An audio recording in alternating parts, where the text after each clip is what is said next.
A lot of people wanted to know some more rules for elevator safety after my last post. Here is one more for you. Rule number 1. Don't ride the escalator. You say you need an example? An explanation of why not to take these time-saving steel staircases made of gears and chains, pulleys and grease? Just look at all those teeth waiting at the bottom for you. To forget to lift your feet and your flip-flops. Or worse, let's say your hands should somehow slip into the gap. If you should fall down somehow. It happens. Mostly to younger people, but some adults as well. People have had both hands torn clean off. People I know. But the scariest thing about escalators is that they can break. You see them out of service sometimes, and it's an inconvenience, sure. But imagine if they weren't being shut down for proper maintenance. One incident in particular comes to mind that bumped this rule right to the top of the list for me. You see, elevator repair guys don't just fix elevators. We also fix escalators, as you may not have known. And those automatic stair machines are the bane of our existence. We're all terrified of them. We all know someone who's had a hand cut off, a finger pulled out by the damn things. They're that dangerous. But the malls don't want you to know that. Once I was in such a mall, a dirty, low-rent affair like all of our clients ascending the escalator. I was fairly new and hadn't yet learned to always take the stairs if you can, and never, ever ride the escalator. Suddenly, without warning, it began to go backwards.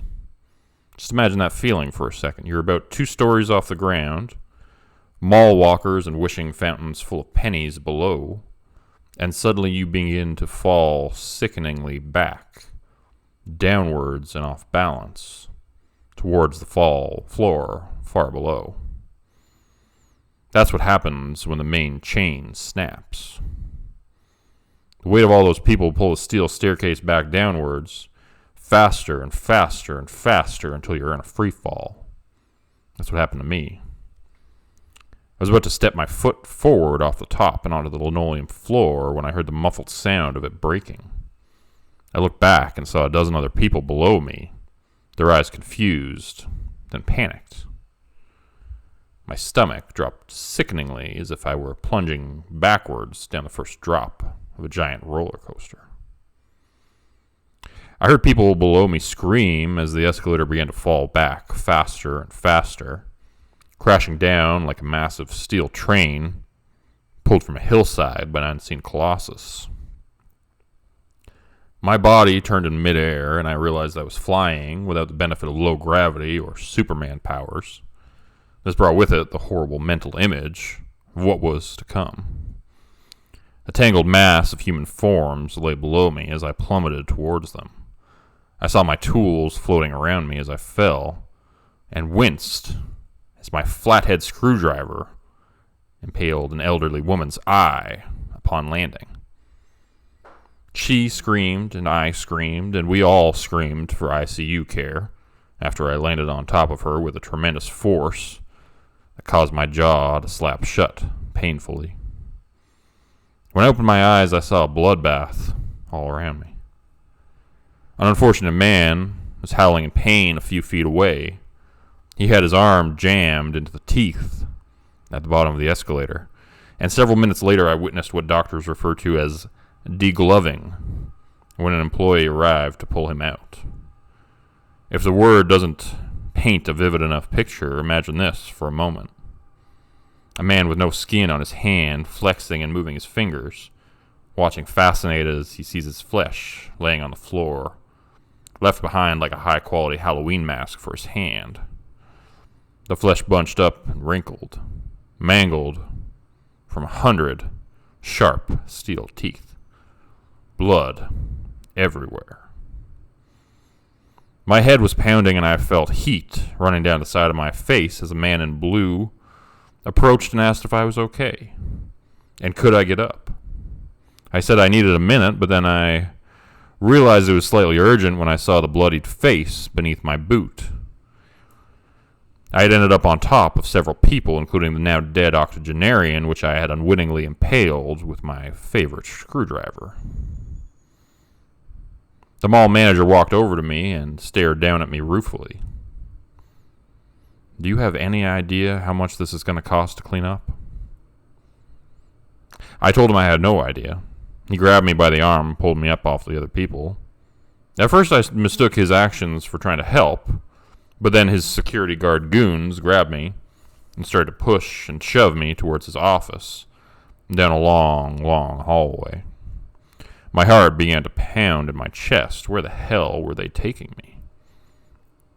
I need a hospital. I think I broke my jaw, I told them, but they ignored me. The dingy walls and floors got dirtier and darker with neglect as they pushed me down back halls to an isolated room. They shoved me in there and locked the door, leaving me alone in the cold room. The space was empty save for a single steel folding chair and a light bulb.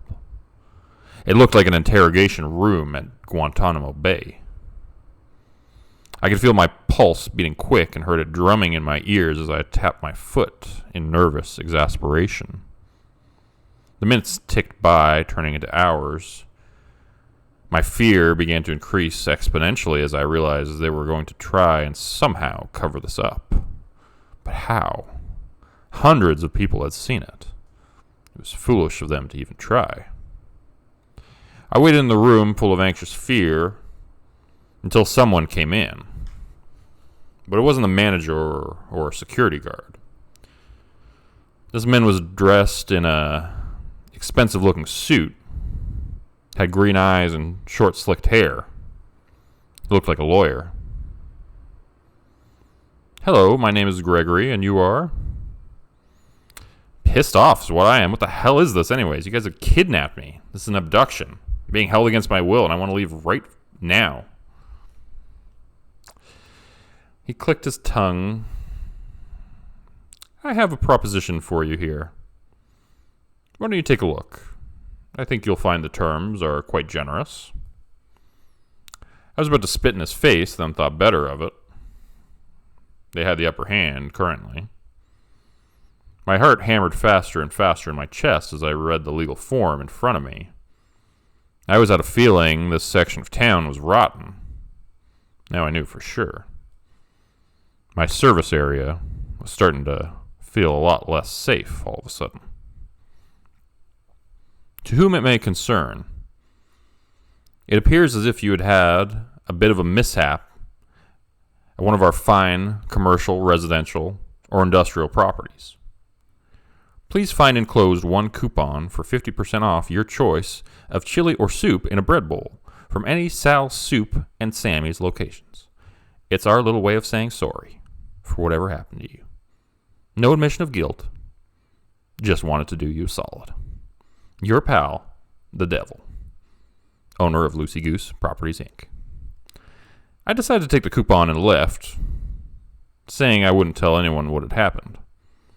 It didn't sit right with me, but the man with smoke rising from his shoulders, who stood by the doorway without ever having entered the room, told me it was a good idea just to sign it. Either that, or join the others who were now being made into happy dogs to be sold in the food court. I really got to move out of this town. I hate this neighborhood.